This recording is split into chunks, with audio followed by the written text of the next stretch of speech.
Esta mensagem está no livro de Salmos, Salmos 74, 13.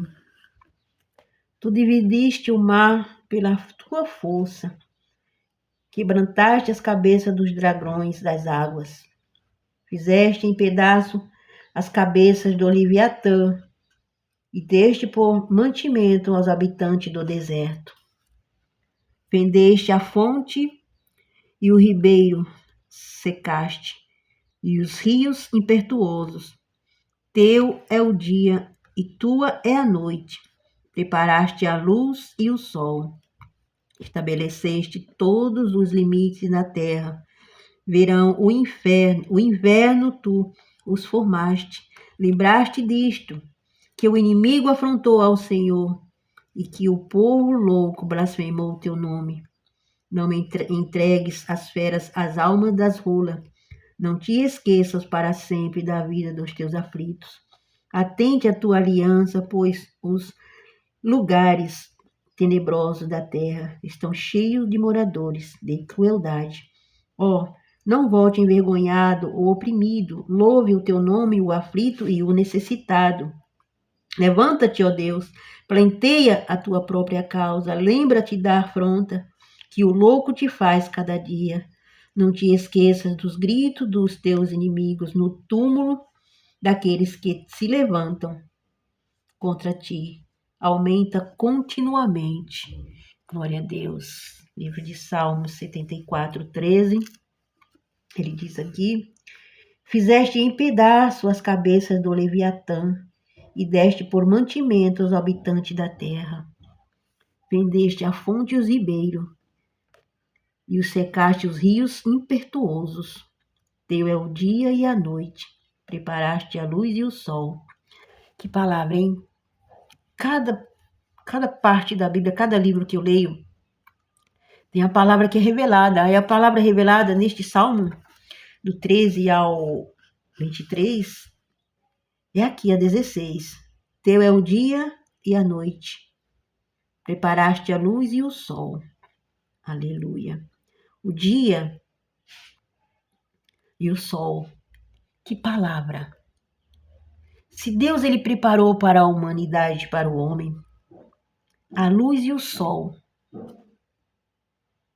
A gente sabe, meu irmão, só quem sabe o benefício do sol é quando a gente está num inverno tremendo, um inverno cerrado, chove noite e dia, que é o caso aqui de Alagoas. Tem uns 2 meses que chove noite e dia. Chuvas lentas, chuvas fortes, tempestade, ventos. Aí, o que a gente sente? Qual é a falta que o homem sente? O sol, ele aparece de vez em quando, mas ele aparece tão tímido, ele aparece numa timidez. Parece, meu irmão, que a chuva é muito mais forte e resistente do que o planeta Sol. E a gente sabe que não é. Mas ele se esconde diante da tempestade.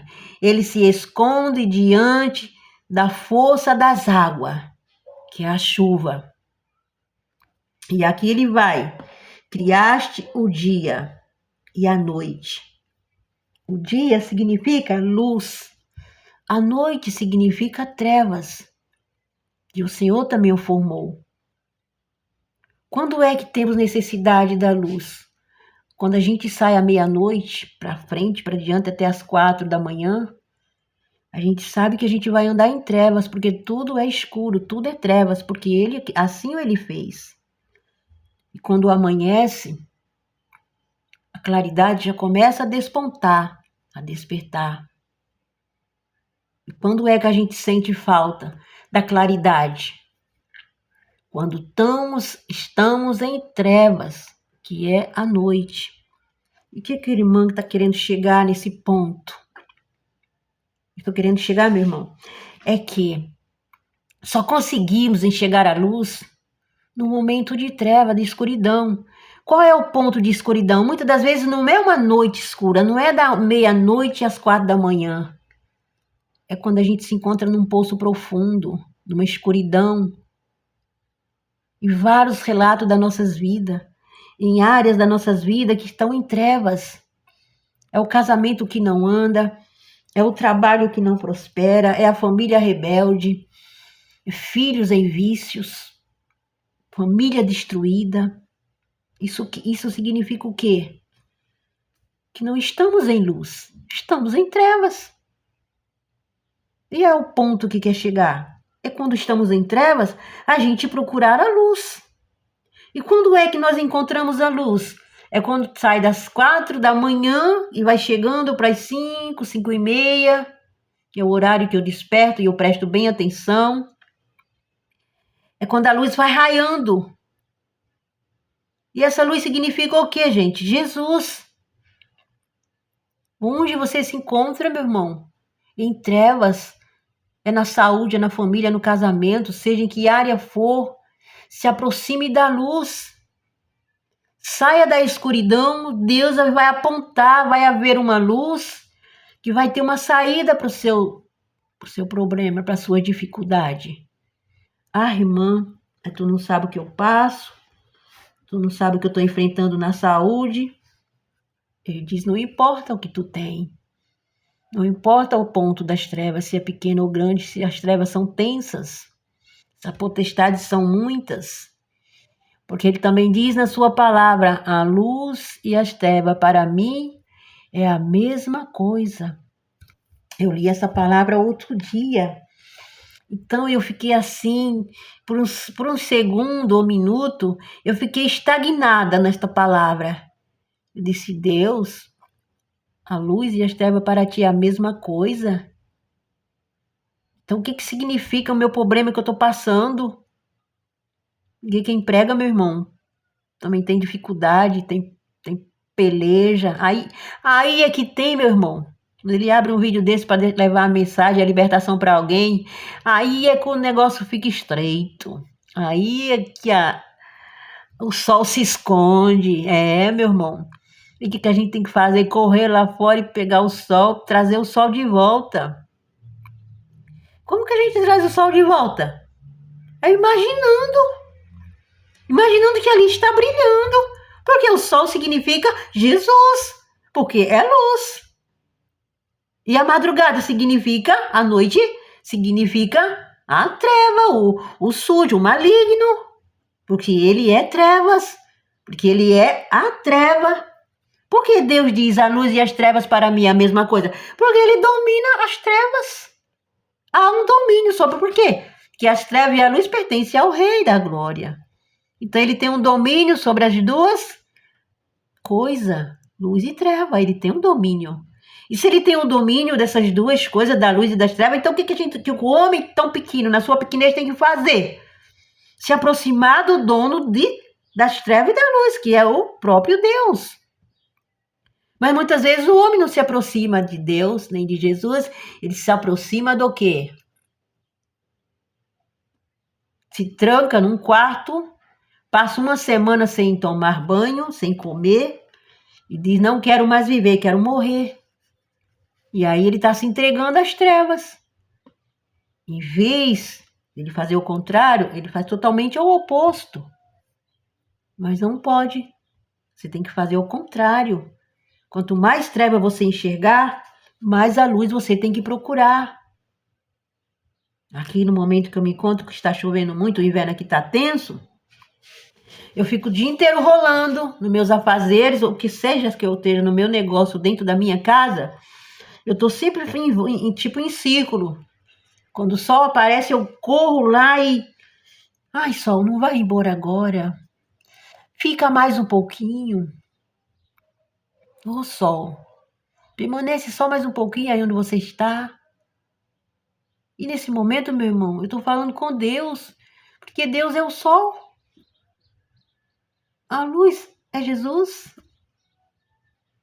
Para você ter a solução para sua causa, tanto servo como não servo, como ímpio, pessoas que não conhecem a verdade, é um caminho só, porque tem servos, tem servas, são ovelha, pastores, bispo. Você pensa que muitos deles andam em luz?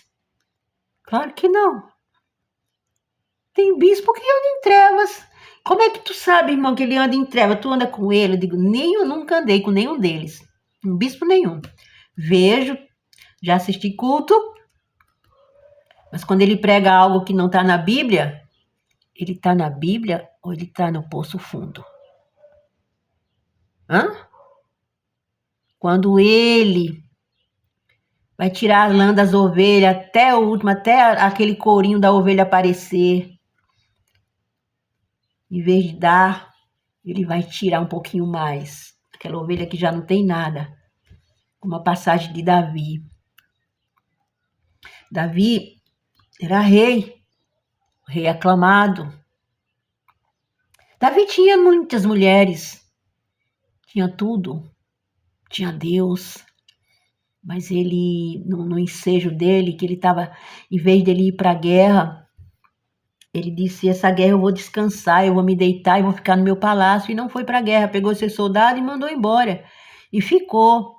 E naqueles dias de folga, ele foi lá para a varanda do palácio, e lá ele viu uma mulher se banhando, uma mulher muito virtuosa, muito bonita, e ele se interessou por aquela mulher. A mulher estava provocando ele. Sabemos na história da Bíblia que ela estava procurando ele, porque ela desejava ele desde a sua mocidade. E ele caiu no laço da serpente. Naquele momento, aquela mulher significava serpente. Por quê? Ele chamou o servo e disse, vá ali, busca aquela mulher e traga ela nos meus aposentos. E ela esperava por isso há muito tempo. E ela foi.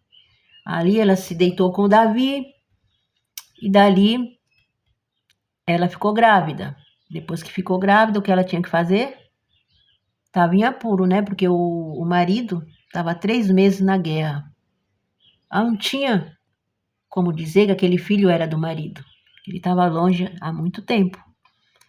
Então Davi caçou de várias formas levar a entender para Urias que aquele filho era de Urias. Mas Urias era um homem correto, íntegro. Era um homem temente e obediente ao rei. E ele se esquivou de todas as ordenanças de Davi e ele se esquivou. Sem querer, sabendo, ele se esquivou. E Davi, sem saber o que fazer no ensejo que ele cometeu, o que ele fez? Ele mandou matar Urias. Não com a espada, mas ele mandou um decreto que sabia que Urias, daquele decreto, ele não escaparia. E foi isso que aconteceu.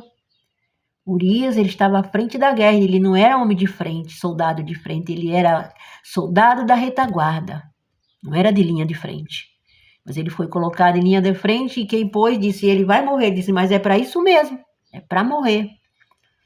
E ali naquela decisão, naquele descanso de Davi, que ele não foi para a guerra, aí foi perigoso. E é muito perigoso quando o homem está no descanso, está na folga. E ali ele cometeu o pior ensejo da sua vida. Matou um inocente.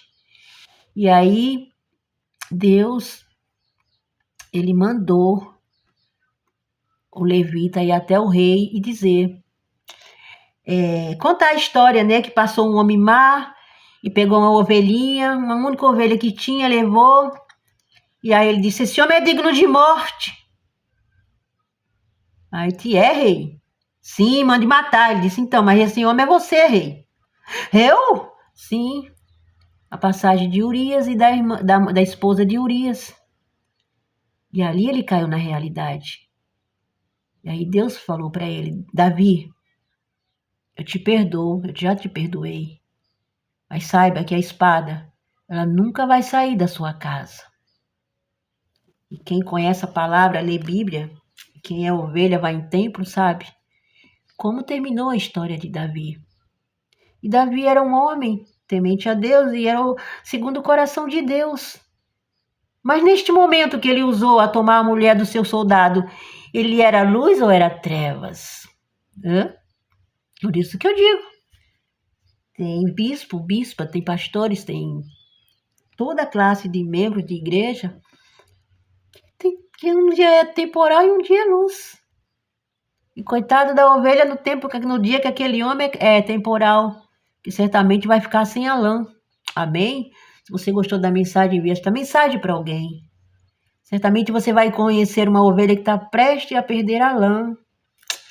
Se inscreva no canal, diga de onde você ouve esta mensagem. Deixe um olá, um comentário. Envie esta mensagem para alguém importante. Encontrar uma ovelha está quase para ser toscaneada, a lã retirada. Provavelmente pode ficar sangrando. Até a próxima!